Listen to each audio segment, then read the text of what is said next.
안녕하세요. 손잡구의 운영위원 윤지영입니다.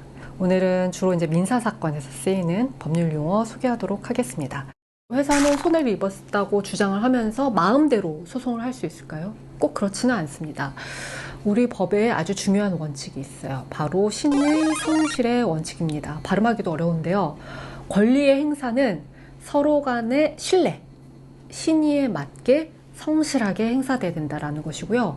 그래서 신의 성실의 원칙, 줄여서 신의칙이라고 하는 것이고요.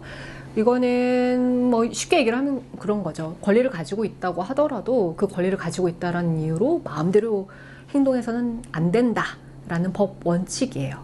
그래서 대표적으로 재판 청구권이 있죠. 재판 청구는 누구라도 할 수 있어요. 하지만 그게 실제로는 뭔가 손해를 입어서 이거를 배상받겠다 이런 목적이라기보다는 상대방을 괴롭힐 목적으로 쓰는 경우에는 그때는 재판 청구권을 남용을 하는 게 되는 거죠. 그래서 속건 남용이라고도 표현을 하는데요.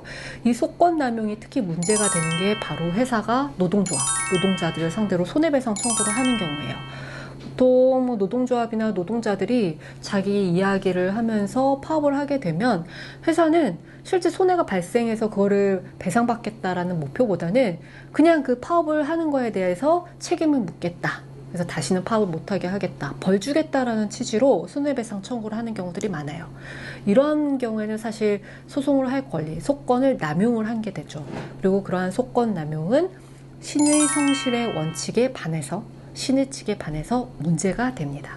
또 속건 남용이 문제될 수 있는 게 있어요. 가압류, 가처분 이런 것들이 우리 법에 또 등장을 하는데요. 좀 어렵죠. 이것도 역시 풀어서 쓰면은 압류, 처분이라는 단어 앞에 임시라는 뜻의 가짜를 붙인 거예요. 그래서 임시적으로 압류한다, 임시적으로 처분한다 라는 뜻으로 가압류, 가처분이라는 용어를 씁니다. 어떨 때 가압류를 하냐면 예컨대 이런 거죠. 법원에서 손해배상을 해야 된다라고 판결이 나왔는데 실제로 그 배상해야 될 사람이 재산이 없는 경우가 있을 수 있죠. 그런 경우에는 사실 소송이 무의미하죠. 그래서 그러한 경우에 대비하기 위해서 소를 제기하는 사람은 상대방이 가지고 있는 재산을 처분하지 못하도록 묶어두는, 이렇게 재산을 묶어두는 것을 가압류라고 해요. 대표적으로 계좌를 가압류를 하는 거죠.